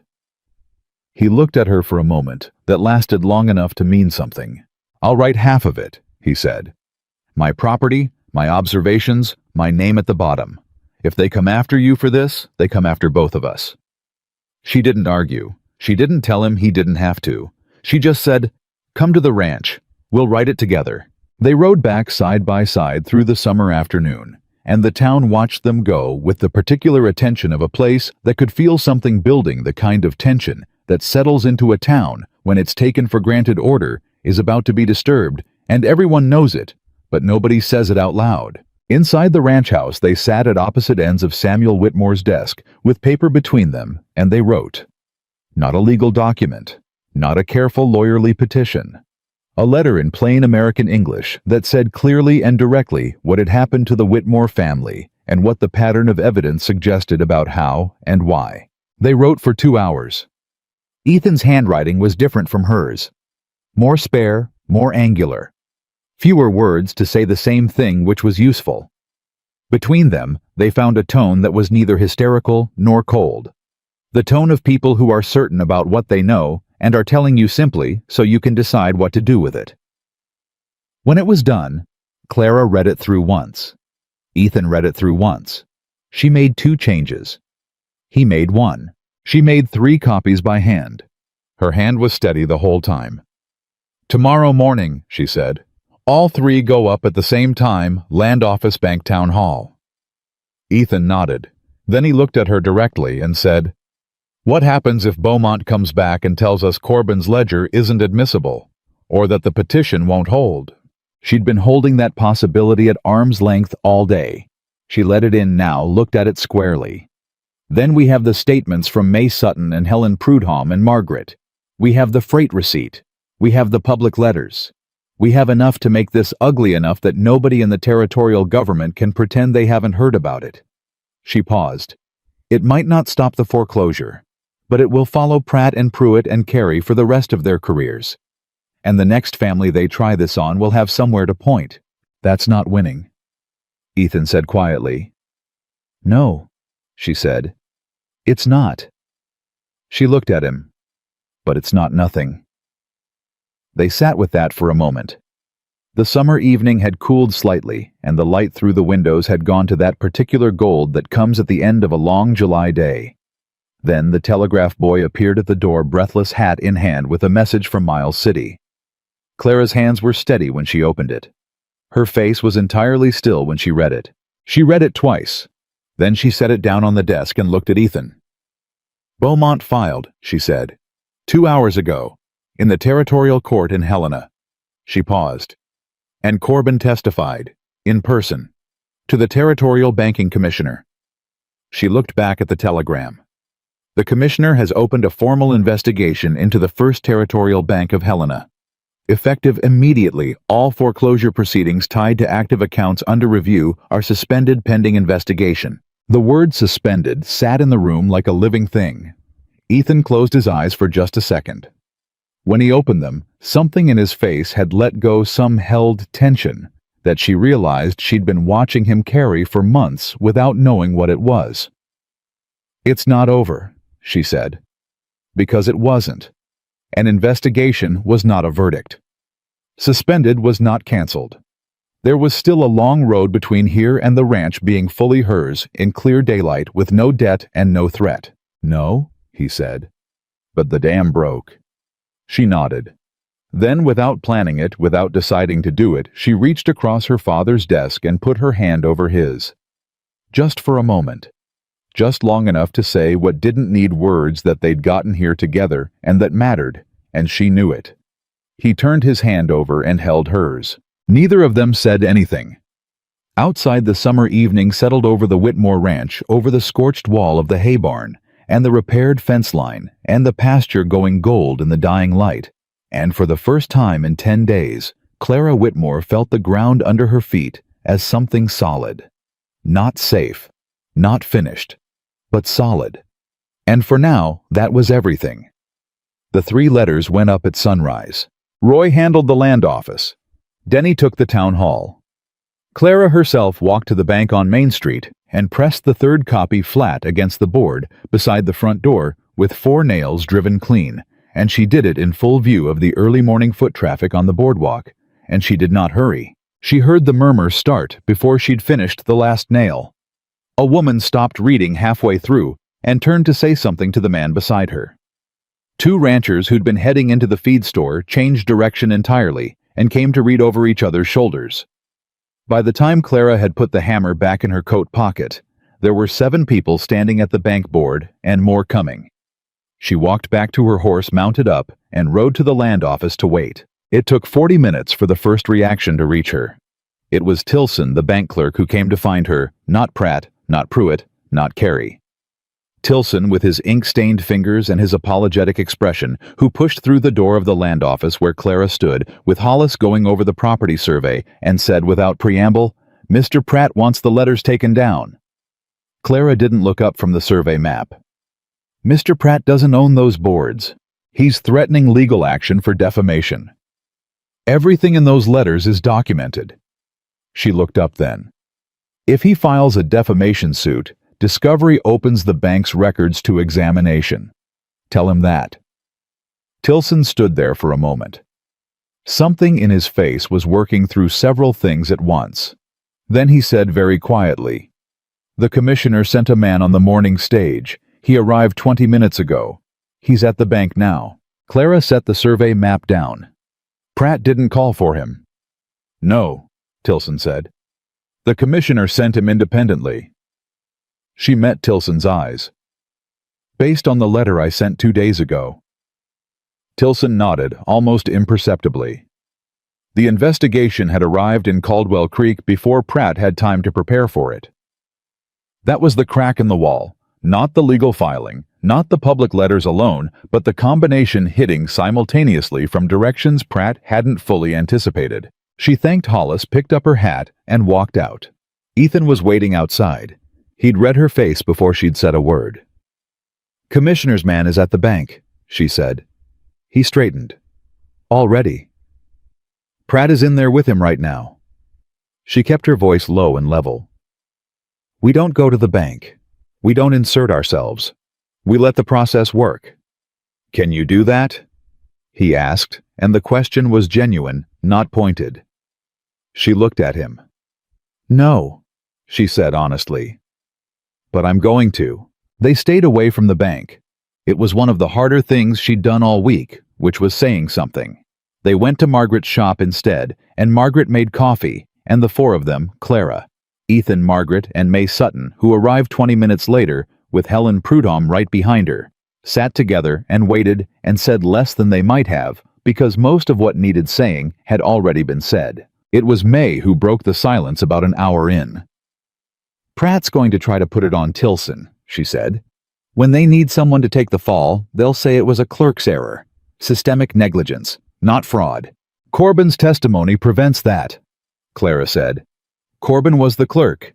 He can speak to what was deliberate and what wasn't." She paused.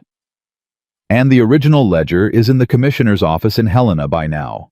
Original, not a copy. In Corbin's hand. You can't call that a clerk's error when the records clerk is the one who carried it out of the building because he knew it was about to be destroyed." "What happens to Corbin?"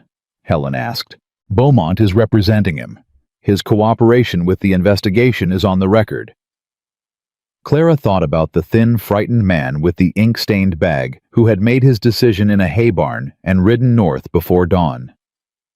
"He'll be all right." She said it with more certainty than she had, because some things need to be said with certainty, even when the certainty isn't complete. The commissioner's man, a compact, gray-suited official named Aldridge, who had the manner of someone who had seen many things and was not surprised by any of them, came to find Clara at Margaret's shop at 11:30. He knocked. He introduced himself. He sat down at the table when Margaret offered him a chair, and he folded his hands and looked at Clara with the professional attention of a man who is deciding how much he can say. "Miss Whitmore," he said, "I've reviewed the petition filed by Mr. Beaumont and the supporting documentation. I've also had a preliminary conversation with Mr. Pratt." He paused. "I'm not in a position to discuss the specifics of an active investigation, but I want you to understand that the Commissioner takes the evidence presented very seriously. The formal suspension of foreclosure proceedings on the Whitmore property is confirmed and in writing as of this morning." Clara let out a breath she hadn't known she was holding. "The investigation will take time," Aldridge continued. "These things do. But I want to be clear, the suspension holds for the duration. The bank cannot foreclose while the investigation is active, and based on what I've seen, the investigation will be thorough." He looked at her steadily. "You did the right thing, Miss Whitmore, coming forward quickly with documentation through proper channels. It made this possible." "My father did the right thing," she said. "He kept his records. I just found them." Aldridge nodded once, stood, shook her hand, and left. The room was quiet for a moment. Then Margaret made a sound that was not quite a laugh, and not quite a cry, and was entirely human, and Helen Prudhomme pressed both hands flat on the table like she needed to feel something solid, and May Sutton said, "Lord," in a voice that carried 20 years of quiet, stubborn hope in it. Ethan looked at Clara. She looked back at him. She didn't cry. She wasn't the crying kind as a general rule, and she was too tired and too full of what came next to give way to it now. But she felt something move through her that was deeper than relief, something that had her father's name on it and her mother's, and the particular weight of land that has been held by a family for 2 generations, and almost lost, and was not lost. Was not lost. "It's not finished," she said to the room, because it wasn't. The investigation. Carrie's involvement, which had not yet been formally addressed. The question of what happened to the 5 families who had already sold under duress, whose land had already transferred. May Sutton's water rights. "No," Margaret agreed. "But the worst of it's done." "The worst of it's done," Clara said. Pratt left Caldwell Creek on the afternoon stage. Clara didn't go to watch. She heard about it from Denny, who had been at the depot for other reasons, and described the scene with the particular relish of a 20-year-old who has just watched an important man leave a town in significantly less dignity than he arrived in. Pratt had 2 bags and a hard expression, and he didn't speak to anyone. Carrie was a different matter. The mayor did not leave. He stayed in his office, and behind his careful smile and his practiced pleasantries, and for 3 days nothing happened with him. No accusation, no formal action, nothing public. Clara watched the town hall from a careful distance and thought about the difference between a man who knows he's cornered and a man who doesn't know it yet, and she decided Carrie was the first kind. He made his move on the 4th day. He came to the Whitmore ranch himself, which surprised her. She'd expected a messenger or a lawyer or something behind closed doors. Instead, it was Carrie at her gate in the late afternoon, hat in hand, looking less like a mayor and more like a man who has spent 4 days rehearsing a conversation and still isn't sure how it's going to go. She met him at the gate, didn't invite him in. "Miss Whitmore," he said, "I think we should talk." "All right," she said. "Talk." He looked at her for a moment, reassessing the way he'd been reassessing her since the first day she'd ridden back into town. "The letters you posted my name is in them." "Yes." "My involvement with Pruitt was, I want you to understand, It was not what it appears. My relationship with the Pruitt Cattle Company was a professional one, supporting business development in the county, nothing improper. You used your position on the town council to prevent formal complaints from being recorded, she said. Margaret Hale's statement documents two specific instances. May Sutton's statement references a council meeting at which her water rights dispute was tabled without explanation. Both of those are in the filing with the commissioner's office. Carrie's face went through something complicated. Those are interpretations. They're testimonies, Clara said. Under oath. He was quiet for a moment. Then his voice shifted. Drop the performance got quieter and more direct, which was the most honest she'd ever heard him sound. What do you want, Miss Whitmore? She looked at him steadily.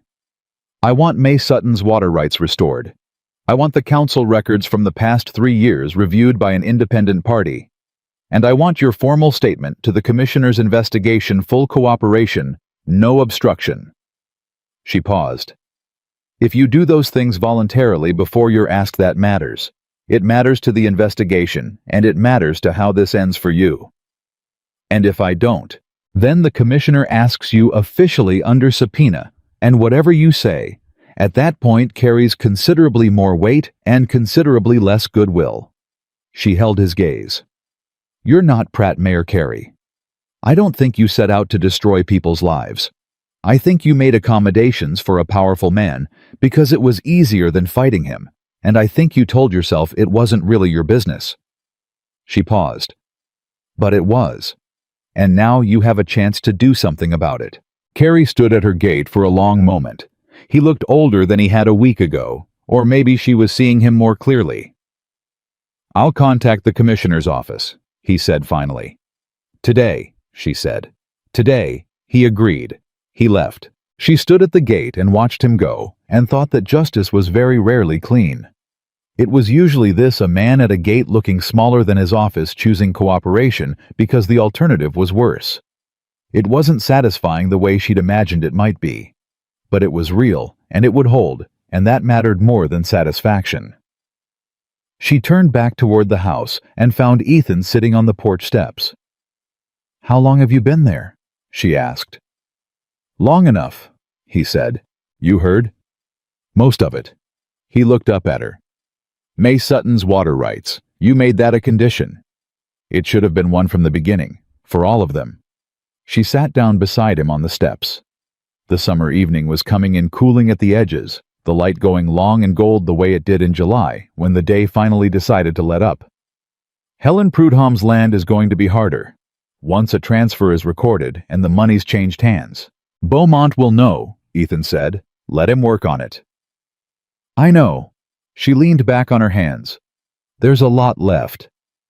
There's always a lot left, he said. That's ranching.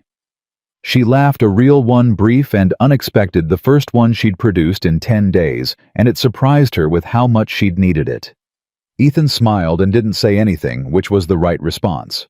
They sat on the steps in the evening quiet, and she thought about her father, who had sat on these same steps in every summer of her childhood and watched the light go down over the ridge with the particular contentment of a man who knew exactly where he was and chose it every day. She thought about the way he hadn't called her home, about the way he'd told Ethan instead so she could keep her 14 months of figuring out who she was away from this place, and come back if she came back as herself and not as a rescue.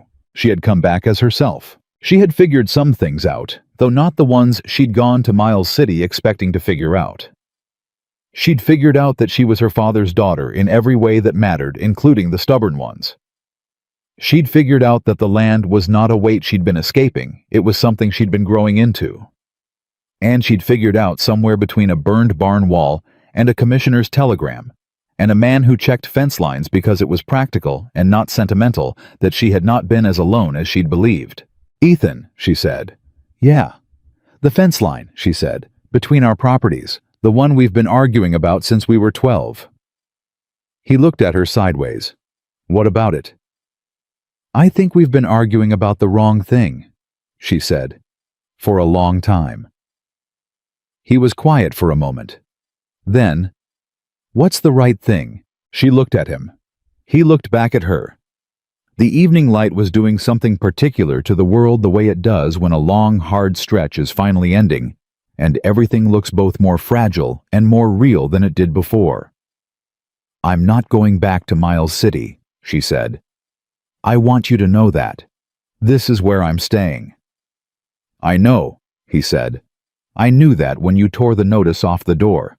And I'm going to need help," she said.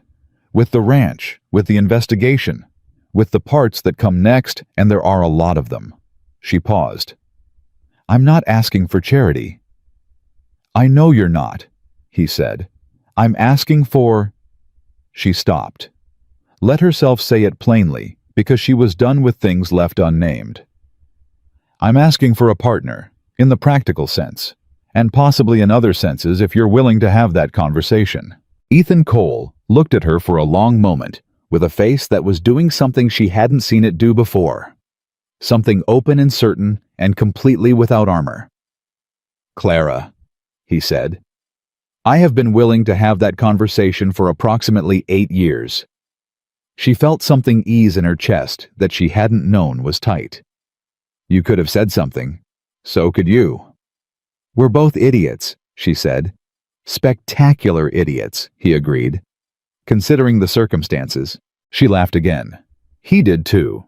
And it was the kind of laughter that comes after hard things, and means more for that, the kind that doesn't erase what was difficult, but sits beside it and makes it possible to carry. 3 weeks later, Gerald Pratt was formally charged with fraud by the Territorial Banking Commission. The charges covered 6 accounts, 4 counties, and 5 years of falsified records. Edmund Corbin's testimony was cited as central to the case. Beaumont sent Clara a copy of the filing with a brief note in his spare angular handwriting. "Your father would have been pleased." She read it twice, set it on the desk beside the freight receipt and the original bank ledger entry which Beaumont had returned to her after the commission had made their official copies. She ran her finger across the entry in Corbin's careful hand, the payment, the date, the amount. $400. Her father's $400 paid and recorded and nearly stolen and now restored to the record where it belonged. Aldous Carey gave his full cooperation to the investigation, as he'd promised at her gate. His statement implicated Pruitt in 3 specific conversations that constituted conspiracy to commit fraud. It wasn't everything, but it was enough combined with everything else to ensure that Jackson Pruitt's land acquisitions came under formal review. 2 of the 5 transferred properties were found to have occurred under fraudulent duress. The legal process to restore those properties to their original owners was slow, as legal processes always are, but it had begun. May Sutton's water rights were restored by county order 6 weeks after the investigation opened on the basis that the original dispute resolution had been procedurally improper. May came to the ranch to tell Clara in person, and she brought a pie, and she sat at Samuel Whitmore's kitchen table and said with a directness that Clara recognized as the particular style of a woman who has been through enough to stop dressing things up, "Your daddy would have loved to see this." "He would have been insufferably proud," Clara said. "Yes," May agreed. "That too." Roy stayed on at the Whitmore Ranch, which had always been his intention and had never really been in question. Denny stayed too. Clara hired a third hand in August, a quiet young man from the North Range who had heard about the fight from someone who heard it from someone else and said he wanted to work for a ranch that didn't back down. She put him to work repairing the south barn wall, which she had decided to rebuild herself, rather than cover over, because a thing that happened ought to leave a mark you can look at rather than a smooth surface that pretends it didn't. The fence line between the Whitmore and Cole properties got rebuilt that autumn. It was straighter than it had ever been, better posted, better wired, with a gate at the midpoint that had not been there before, a practical adjustment. Ethan said for moving cattle between the 2 properties during the seasonal rotations that they'd begun running as a shared operation. Clara said it was the most practical gate she'd ever seen. Ethan said he was a practical man. She said she'd noticed. The gate stayed open more often than it was closed, which said most of what needed saying about the fence line they'd argued over for 20 years. On a Thursday evening in late August, when the summer was finally beginning to let go, and the nights were cooling, and the grass on the north pasture had come back stronger than anyone had expected. Clara sat at her father's desk and wrote a letter. Not to a lawyer or a commissioner or a bank. To no one in particular, or to everyone, which is the same thing. She wrote about a man named Samuel Whitmore who had built something from nothing on Montana ground and held on to it longer than anyone had a right to expect, and who had been too proud to ask for help and wise enough to make sure in his own oblique way that help was positioned nearby when it was needed. She wrote about what it means to come home and find that home is not what you left, but something larger, something that has been waiting for you to grow into it. She wrote about the summer of 1878, which had been the hardest summer of her life, and the one in which she had finally fully become herself. She didn't send the letter. She folded it and put it in the desk drawer beside her father's watch where it would keep. Some things are written to be kept, not sent. Written so that the person who wrote them knows clearly and permanently that they understood what happened to them and chose to face it and did not let it pass without meaning. The Whitmore land stood. It had always stood. It would keep standing through seasons and disputes and the slow, ordinary work of building something that outlasts the people who build it. That was what her father had known in the end when he'd been too proud to call her home, but had made sure the people she needed were close by. He'd known the land would survive him. He'd known she would come back. And he'd known the way stubborn, loving people know things they refuse to say directly, that she wouldn't face it alone. He'd been right about all of it. He usually was. That was the thing about Samuel Whitmore, the most infuriating, most private, most steadfast man who had ever lived, who had loved his daughter so completely that he'd protected her freedom even from himself. She carried him in every decision she made from that summer forward. In the straight back and the set jaw and the willingness to tear a notice off a door and mean it. In the knowledge earned and paid for and absolutely certain that the land was hers. The fight had been worth it, and she was exactly where she was supposed to be.